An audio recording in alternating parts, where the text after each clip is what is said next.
never share your toys or communicate.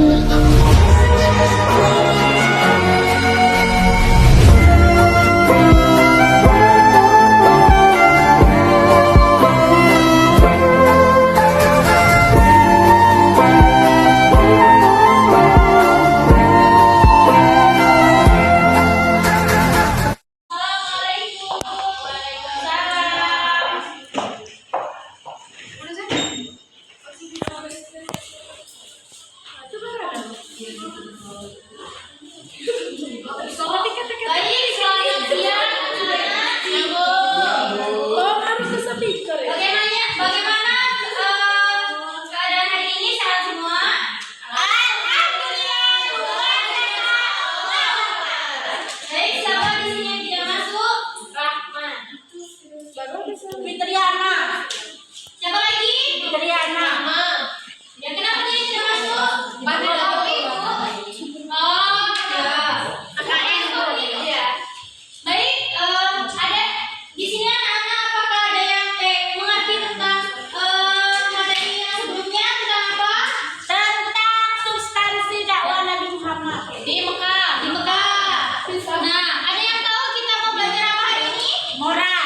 Bu, tentang apa strategi dakwah Rasulullah di Madinah. Masya Allah. Jadi kita akan belajar tentang substansi dan strategi dakwah Rasulullah SAW di Madinah. Nah, ada yang tahu nggak kenapa Rasulullah SAW dulu hijrah ke Madinah? Ada yang tahu? Isra Mi'raj. Salah. Ada yang tahu? Salah. Ada yang tahu? Ini pendapat yang reward ya guys ya. Apa pertanyaannya? Guys, ada yang tahu mengapa Rasulullah dulu hijrah ke Madinah? Karena ingin salah. Menyempurnakan salah. Menyebarkan Islam. Salah. Guys, bagaimana denganmu? Ada di apa sekarang dulu tiga. Pada saat itu, mengapa sih Rasulullah itu tuh hijrah ke kota Madinah? Karena pada saat itu tuh Rasulullah memiliki tekanan terhadap kaum Quraisy. Rasulullah dicaci, Rasulullah dimaki, kemudian Rasulullah mendapatkan kekerasan fisik sampai kemudian Allah Subhanahu Wa Taala menurunkan wahyu untuk memerintahkan Rasulullah hijrah ke kota Madinah. Nah, sebelumnya kita kan tahu ya, di Madinah itu tuh banyak orang Muslim. Sebelum hijrahnya Rasulullah, ada yang tahu nggak dai pertama yang menyebarkan Islam ke kota Madinah? Ada yang tahu? Abu Bakar. Salah. Ada yang tahu? Istrinya. Salah. Bapaknya. Dai pertamanya yaitu Usman bin Affan. itu Mushab. Ya benar. Mushab bin Mushab bin Umayyah. Yang salah satunya adalah sahabat Nabi. Sallallahu Alaihi Wasallam. Kemudian Mushab bin Umayyah ini menjelaskan kepada kaum Madinah bahwa Rasulullah Sallallahu Alaihi Wasallam akan hijrah ke kota Madinah hingga mereka merasa senang karena mereka merasa bahwa wah, pemimpin kita mau datang ke sini. Senang nggak? Senang. Kemudian Rasulullah ternyata setelah 3 hari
Ada yang tahu masjid pertama yang didirikan oleh Rasulullah?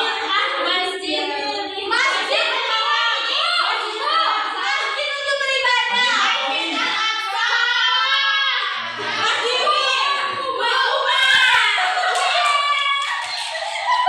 ini nurut terus aku juga tadi Bu. Kau kontek dulu. Ya, masjid yang didirikan yang pertama kali oleh Rasulullah namanya Kuba. Kemudian masjid namanya kedua Al-Aqsa. Masjid Al-Aqsa.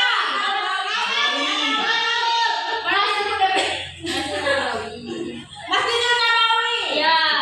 Kemudian setelah datangnya ke situ, apa sih strategi Rasulullah SAW di Madinah? Sebelum datangnya Rasulullah SAW di Madinah, Madinah itu tuh tempatnya riba, sering bertikai, peperangan antar suku, kemudian adu domba. Tetapi dalam ekonominya, untuk bertani perekonomian dan tanah subur, kemudian komoditas pertanian itu sangat-sangat melimpah dan mereka sangat-sangat maju. Tetapi untuk sikap-sikapnya mereka sangat-sangat rendah. Nah, strategi dakwah Rasulullah yang pertama yaitu membangun masjid. Ini adalah tiga fondasi utama dalam pembangunan sebuah negara Islam. Yang pertama yaitu membangun masjid.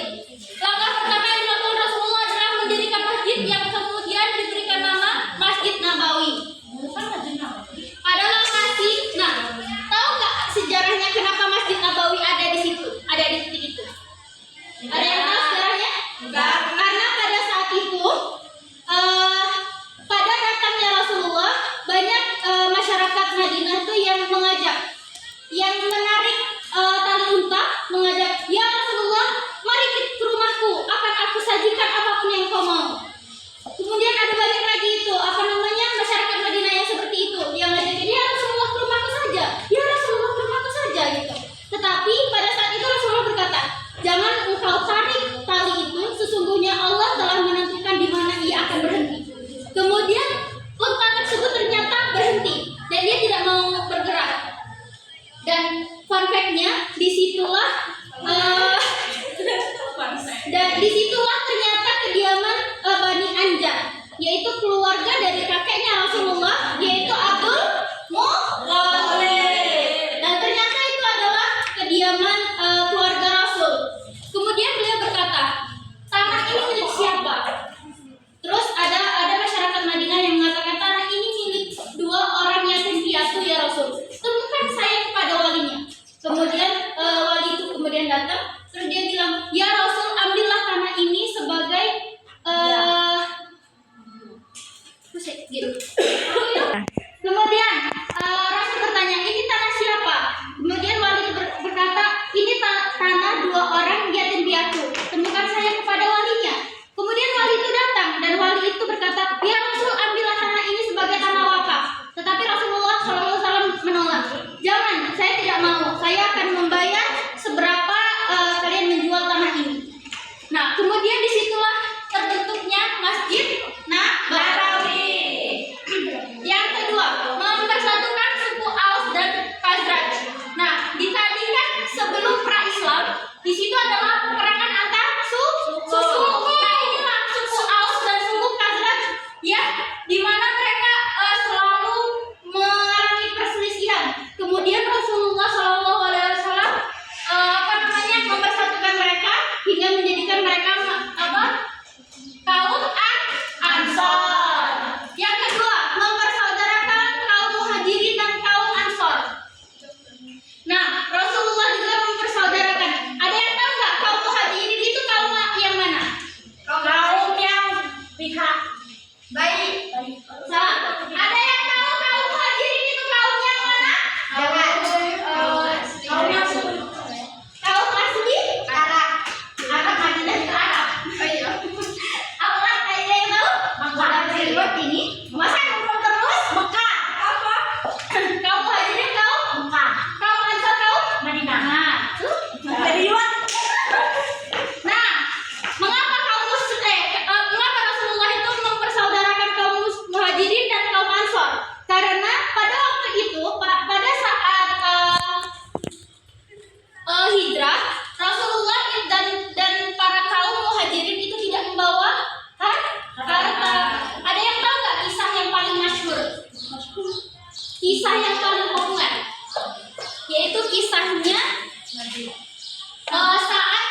dan kemudian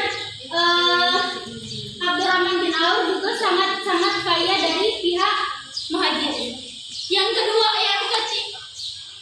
yang keempat yaitu menanamkan nilai-nilai moral. Jadi Rasulullah juga menanamkan nilai-nilai moral yang dimana kita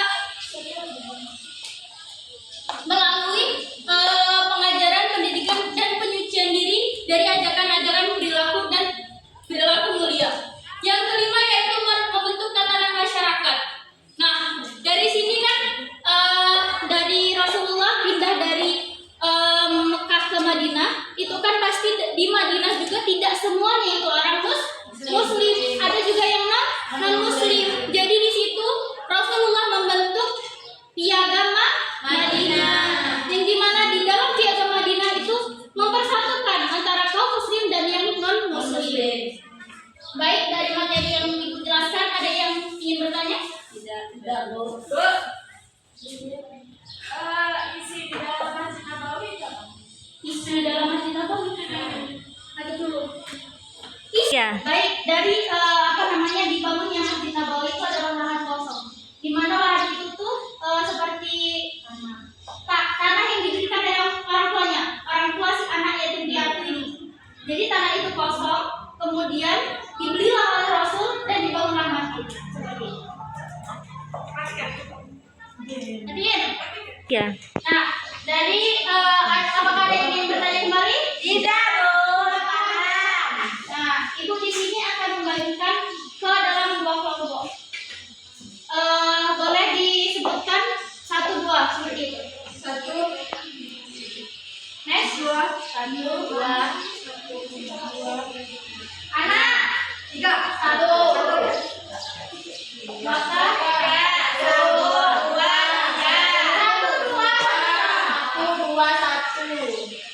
Nah, kelompok 1 di sini, kelompok 2 di sini. Jadi teman-teman nanti menjawabnya di sini. Teman-teman boleh berdiskusi. Dengarin. Teman-teman boleh berdiskusi, tetapi tidak boleh mengambil soal. Jadi boleh kembali lagi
kita pada